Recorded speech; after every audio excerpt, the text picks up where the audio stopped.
Hey, I'm Pat. I'm Jimmy, and we're Train. And you are watching and connecting to MayTheRockBeWithYou.com. I don't know what you're doing with it, but you're doing it. Thank you for your time. Sure. Should we be looking at the camera? Look, either way, funk it up a little bit. Look over here, look over there, do whatever you want. All right. You've done this before, obviously, right? I'm going to look here. Don't look here, though. Okay, for starters, I know you've probably sold this story a million times before, but Bulletproof Picasso, can you pretend it's the first time you've ever answered the question and tell me where it came from and what it means? Man, I'm so glad that you asked. I know, No right? one has ever asked that. Bulletproof Picasso is actually a lyric in a song about, you know, the whole album is kind of about moving from a small town and going to San Francisco to find yourself and whatever it is you're supposed to be doing. And the beginning of that adventure was jumping in a car and asking who it was that was going to come with me. Who's the Bulletproof Picasso? Who's the artist who can take a punch? You know, who can last this trip with me? And then Turns out it was me. yeah, it was Jimmy. And so, you know, the idea then became maybe metaphorically, it sounds like Train. You know, like for 20 years, we've been dodging bullets and somehow consistently making music. And, you know, then you think maybe all artists who've lasted time, you know, are Bulletproof Picassos at some point. So that's where the name came from. Well, that sounds better than Bulletproof Van Gogh. It's way better than Bulletproof Van Gogh. I think so. Works better. Now, musically, did you set out to do anything differently this time around? Well, I think, you know, lyrically I can say that I wanted to not write cutesy lyrics that were good for pop radio, but not necessarily for longevity or for long-term importance. Like "Marry Me" is a really beautiful song, and "Drops of Jupiter," even though it has cutesy lyrics in it, you know, it's lasted a long time. And I think like 50 Ways to Say Goodbye is I didn't want to do that lyrically. I wanted to shoot higher. So I think that was a conscious goal. And musically, I don't know. I think maybe we wanted to bring in a little more of our, you know, the R&B roots or the soul roots. You know, that's why there's a clip of like Otis Redding on the record. And wanted to, like, we love so many different kinds of music that we should be allowed to express all of them. Fair enough. Now, one song that stood out to me was "Give It All." Heartbreaking. One of the best songs I think you've ever written. Wow. Is there a story behind that one? Yeah, that was the fastest song that was written for this album. I wrote it in New York with this really sweet kid, and he had this piano line, and I was like, "Hey man, can you leave for a minute?" And then he came back and I said, "Can I sing this?" And I've never sung it again. I sang it one time. That was the first time and the only time I ever sang it in the studio. And everybody just went, "Holy shit." That was the thing that we were waiting for. Because making this record was pretty brutal, and it was long-winded and rewriting. And this song I just wrote because it was real. Like, I miss people in my life a lot, and I don't have a lot of things to complain about, but, you know, I would trade all of it in for one more night with certain people that I miss, you know. Fair enough. And "Don't Worry About Me," that last song at the end. Oh. I wanted the song to be called "Don't Worry About Me," but everybody said no. You're the singer, you can do whatever you want. That was the rules. Like, Man, you're my You know, favorite it person. was funny though, because it kept showing up on, like, you know, the potential song lists for, you know, the songs that were going to make the record. And I didn't know what "Don't Worry About Me" was. I kept looking at it. I'm like, what's this "Don't Worry About Me" song? Like, because "Give It All" was like the main hook to me. So I was one of those people that was complaining, like, man, we gotta change the title of that song, like, you know, make it more, you know, the hook. Works. Now, I wanted to ask you, I've worked with the musical genius that is Butch Walker again. Yeah. Ah. What is it that he brings to the band? Do you really love Butch? Ships in a Bottle, Marvelous 3, Oh. his flames, his lyrics. Yeah. Have you dude. met him? No. Ah. No. He's like my dream interview. Like, Oh, he's- that's so cool, man. Butch would be, he would I like, just, he would cry if he heard that story and give you a big hug. Man, you know, Rolling Stone just tweeted today that Butch's new album is going to have guest spots by Johnny Depp and you know, Ryan Adams. Yeah, he and, produced it. Ryan Adams produced it. a supposedly. few other, That's great, man. Bob Mould. Mm. So he knows what he's doing. Man, I personally, I love working with Butch. This is our second album with him, and this one, you know, he got a lot more involved, and I think, you know, maybe the last one it was his first time working with us, and he was just kind of, you know, working more with the songwriters and stuff. But this one, he really put a lot of his heart and soul into him and his great engineer, Jake Sinclair.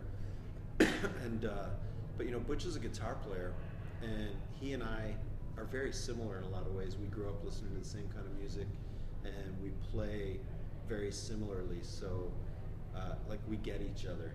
Like, when we're working on guitar parts and stuff, it's he's really fun for me to work with. Cool. How about you? He's just like the best at all of it, you know? He's a great singer, he's a great writer, he's a great producer and performer and musician, and you know, a part of me always wonders why he's not the biggest artist in the world. I think you're right. And then there are other times where, you know, that's part of why I think people love him so much. Because there's something really beautiful about the constant fight. You know, there really is. I think if he was as big as Pink, you might not have Butch Walker tattoos. There's something about his struggle, but his great, fucking awesome struggle that is beautiful and makes him a great artist. And he works for you guys. Like, you can his influence you can hear over the songs and stuff as well. Yeah. Yeah, It's totally. great. Love it. Yeah. Now, in terms of songwriters, how do you feel you've grown as songwriters in the 20 years? It's funny, this record, you know, Butch and I communicate sometimes because I'll be like, man, I'm so done with this shit, dude. And he'll be like, don't be done yet, man. This is your best work. And I think that knowing that maybe this is our best work will make us want to do another record and another one after that. Doing your best work is really the main goal.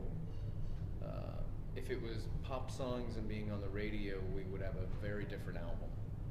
But the goal, it has to shift at some point where you go, we just have to have faith in ourselves and believe enough that if we make the best work that we can make, people will eventually hear it.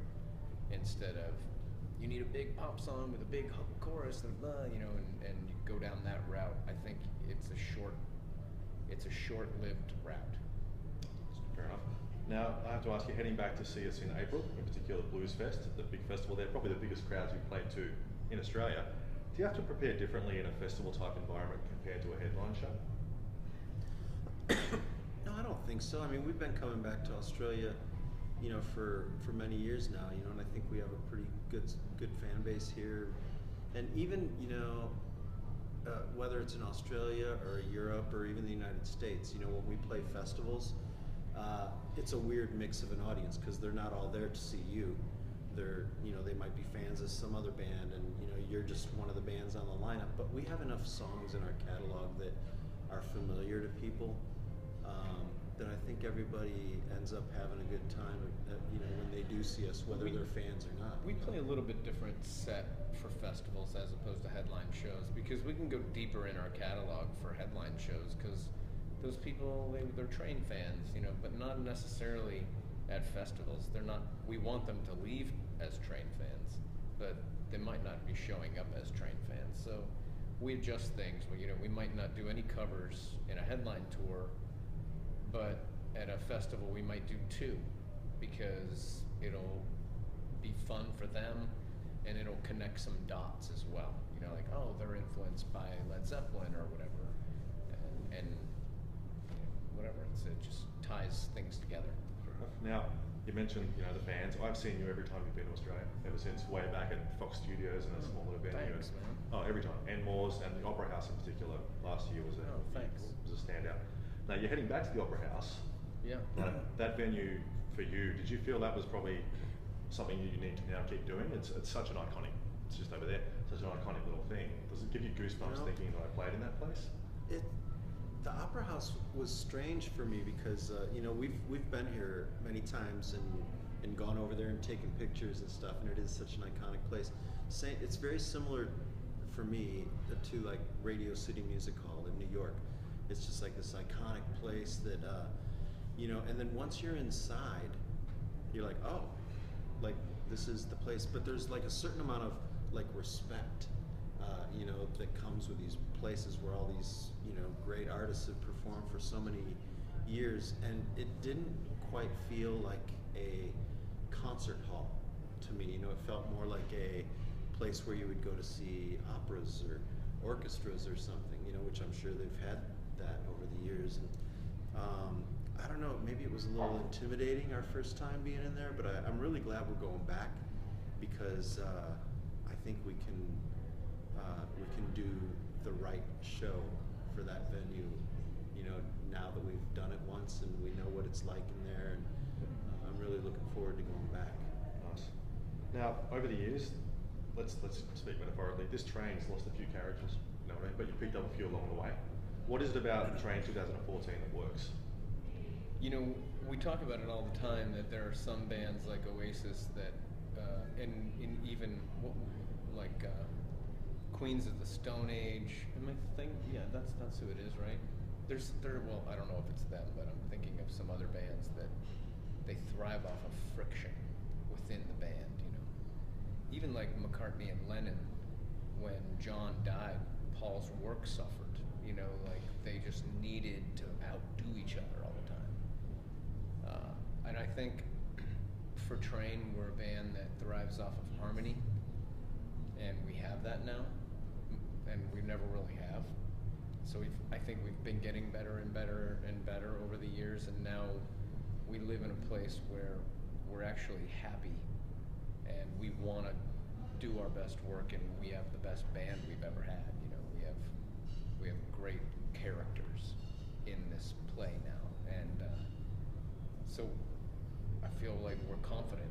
Like Keith Urban has a badass band, and I think now we're at that place where we're a badass band because we have great people up there with us. Awesome.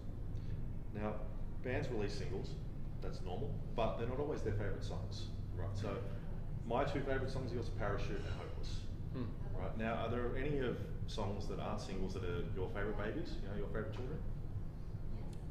Jimmy just mentioned Give It All today, that, That's my newest one. it'd be great to have, if,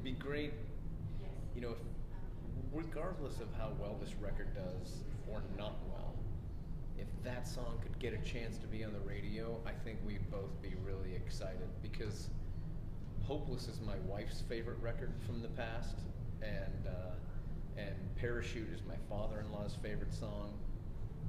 And you never know why those songs were just not chosen.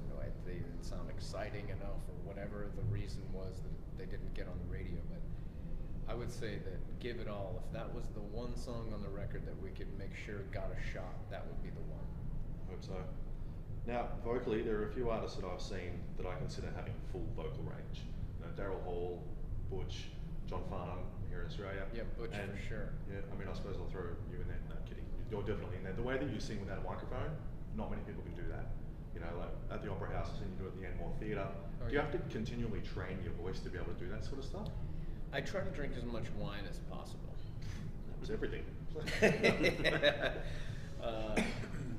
I don't know why I can sing loud and whatever I do. I don't know why that is. I think really I exercise a lot. I try to make sure that my body is pretty well in tune, but I don't know. Like I don't stress out like I used to, and I think your brain will make problems for you, and stress will. There was a time where I couldn't keep my voice together because I was pretty stressed out, and now I can really not at all. good. I feel like I'm on some kind of antidepressants. Wine. Wine. And one last one for you, because what I do is I try and predict the future. I try and get people to let me know what's going to happen next year. So finish this sentence for me. In 2015, train will.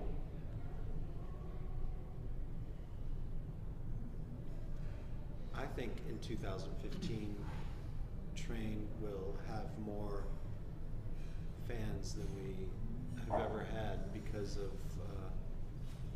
the honesty in this record. You know, I feel like we've made a real, like, authentic, honest Train record, and I think when people, when it reaches people, and when we get to tour the world and play these songs for people, I think we're gonna have a bigger family than we have now. I can't beat that answer, so I'm just going to go with, in 2015, Train is going to finally take care of that syphilis problem. Everything I say, Alex just looks out the window like, holy shit. Works for me.